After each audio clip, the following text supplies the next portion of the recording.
সমাবেশের কারণ কি?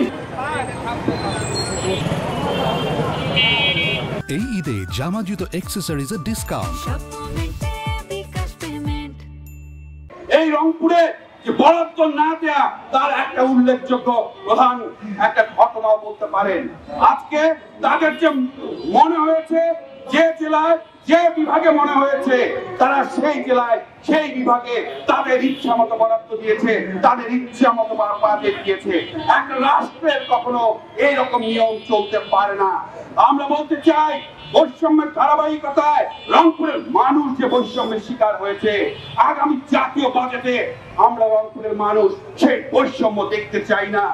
জনাব প্রফেসর ডক্টর মোহাম্মদ ইউনূস, আপনি বলেছিলেন রংপুরের দায়িত্ব আপনি নেবেন, কিন্তু আমরা অত্যন্ত দুঃখের সহিত আজকে ঐতিহাসিক প্রেস ক্লাব থেকে আপনাকে বলতে চাই, গত 8 মাসেও রংপুরের উন্নয়নের জন্য আপনি একটি কাজ করেন নাই। বরাদ্দ দিয়েছেন, বাজেট পাস করেছেন, সেখানে রংপুরের কোনো বরাদ্দ ছিল না। আমরা দেখছি এর আগে ফ্যাসিস্ট হাসিনাকে ওই জেলা স্কুল মাঠে আমি রংপুরের পুত্রবধূ, আপনাদের চিন্তা করতে হবে না এই বলে রংপুরের মানুষকে আশ্বাস দিয়েছিল।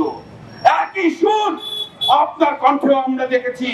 আপনি 5ই আগস্টের পরে ইন্টারিয়াম প্রধান হওয়ার ফলে আপনি রংপুরে যখন প্রথম আসেন, রংপুর বিশ্ববিদ্যালয়ে আপনি দায়িত্বহীন কণ্ঠে ঘোষণা দিলেন এই রংপুর বাংলাদেশের সেরা জেলায় পরিণত হবে। আমরা কি দেখছি আজ অবধি এই 8 মাসেও রংপুরে কোনো উন্নয়ন ঘটেনি। জনাব প্রফেসর ডক্টর মোহাম্মদ ইউনূস, আপনাকে বলতে চাই, এই বৈষম্য নিয়ে কি আপনি খেলা করবেন?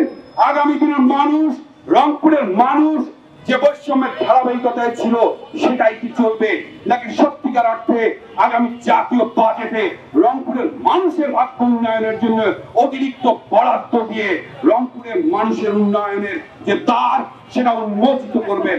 রংপুরের মানুষ এখনো আপনার উপর ভরসা রাখে, রংপুরের মানুষ এখনো আপনার উপর ভরসা রাখতে চায় তাদের ভাগ্য নির্ধারণের জন্য। রংপুরের মানুষ মনে করে আগামী জাতীয় বাজেট সত্যিকার অর্থে রংপুরের মানুষের উন্নয়নের বাজেট হবে এবং রংপুরের মানুষের উন্নয়নের জন্য আপনারা অতিরিক্ত বরাদ্দ দেবেন।